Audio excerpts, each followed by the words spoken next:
Hello my friends, David Kessler here and welcome back to the studio. I've had a lot of questions lately about how to ship paintings on paper. Okay. There are several different options. You can put them in a flat box, which is typically what I do. Depending on the medium, if it's acrylic or watercolor, you can roll them up and mail them in a postal tube. I've done that before. I do prefer the flat box. So let me go through my process real quickly and show you what it is that I do when I ship these out. So this is a typical 22 by 30 acrylic paint on watercolor paper. So the first thing I do is get a bag, a plastic bag to put it in. And I buy these from clearbags.com, clearbags.com.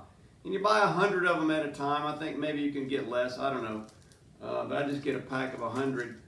And they're great because you can get them in any size. And this is actually a 22 by 30 size.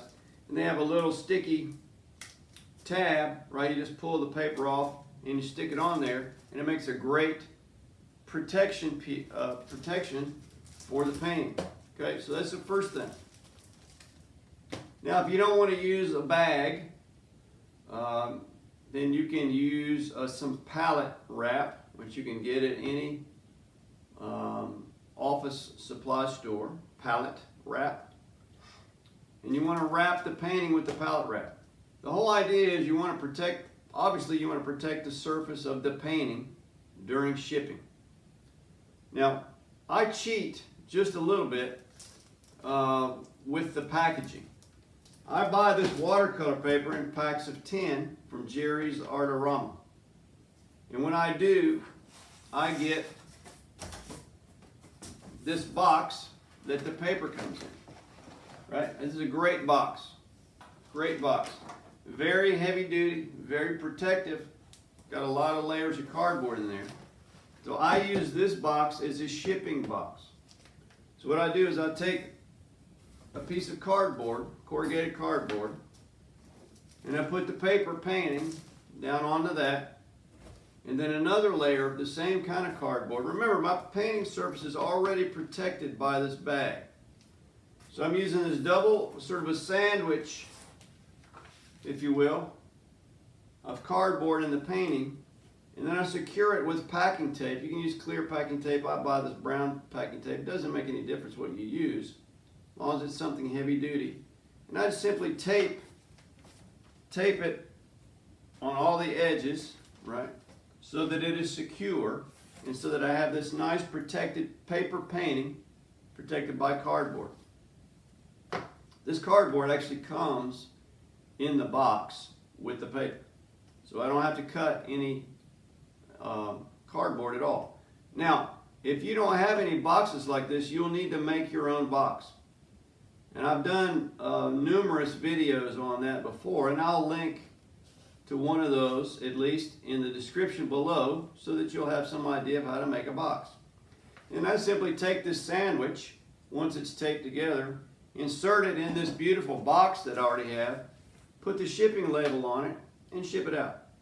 Pretty simple, right? I try to keep it as simple as possible, and since I already have these boxes, it's really easy for me. Now, if I run out of the box, and as I said in other videos, I have a cardboard manufacturer that's in the next town over, and I simply go over there and get cardboard by the sheets, and I make my own box.